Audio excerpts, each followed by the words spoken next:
Hi everyone, I am Dr. Lalit Bafna. I am an arthroscopy and joint replacement surgeon currently working in SCI International Hospital as a consultant orthopedics. Today's topic of discussion is rotator cuff tear.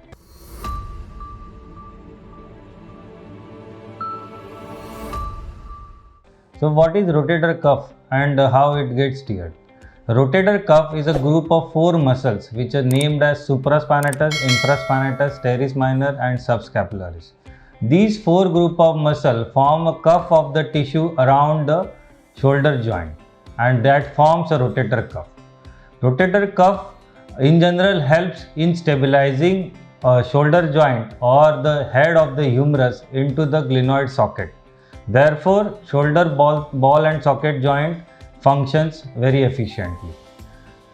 Rotator cuff tear occurs by mainly 2 reasons. One reason, age-related degeneration. Small micro tears forms a complete injury and that leads to a complete rotator cuff tear. And second thing, it could be a traumatic rotator cuff tear, especially in young age. Young patients can get the trauma and that leads to a rotator cuff tear. Otherwise, rotator cuff tears are most commonly because of age-related degeneration occurs above 40 or 50 years of age group. Usually, patient presents with the pain and complaints like pain and weakness in lifting the shoulder joint.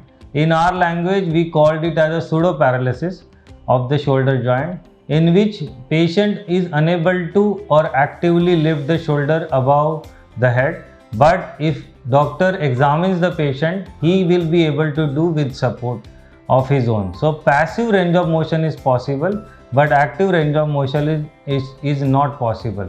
This indirectly indicates patient has a complete rotator cuff tear. How do we diagnose rotator cuff tear? Rotator cuff tears usually diagnosed by getting MRI, which is a gold standard, which shows few things, which shows the tear of the rotator cuff muscle, which also shows the fatty degeneration of the muscle, which shows the tear pattern, which shows the retractability of the tear, and which shows the quality of the tendon. Based on which we plan our further treatment. We also like to get X-ray simultaneously. Sometimes chronic rotator cuff tears can lead to a joint related problems which we call rotator cuff arthropathy. How do we treat rotator cuff tear? Rotator cuff tear usually treated by arthroscopy, which is a gold standard treatment. The steps of rotator cuff repair arthroscopically are following. We make a few small tiny holes near the shoulder joint. One of the hole through which we insert a camera into a shoulder joint and glenohumeral joint and the subacromial space. We clean up the subacromial space which contains bursa and some inflamed tissue, and we identify the rotator cuff tear. With the help of special instruments and special implants which include suture anchors which has threads into it, we repair the torn ends of rotator cuff over the head of the humerus, or we call it the footprint of the rotator cuff on the glenohumeral joint. We assess the stability of the repair and the entire rotator cuff repair is completed. During this procedure, we also take a diagnostic round and we treat another procedures like biceps. We address another issues like a biceps tear or biceps related problem and bone related problem like acromion problems. We clean up the acromion during this procedure. So after surgery, rehabilitation is based on how good is the tendon repair, how tight is the repair, based on which we start our rehabilitation. After 2 or 3 weeks complete rest, we start initial passive range of movement exercises, following which active assisted range of motion is started, and then after 6 weeks period we start active exercises.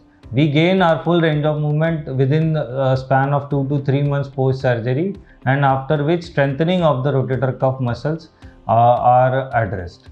There is a concept called massive rotator cuff tear. When more than 2 rotator cuff muscles are torn or tendons are torn and rotator cuff is retracted too medially, or it is a grade 3 tear, sometimes the repair of the rotator cuff is not possible. In this we called as a massive rotator cuff tear. In massive rotator cuff tear, long-standing massive rotator cuff tear, we give options of reverse total shoulder arthroplasty, where the rotator cuff repair is not possible, which can be addressed through a reverse total shoulder arthroplasty. Thank you.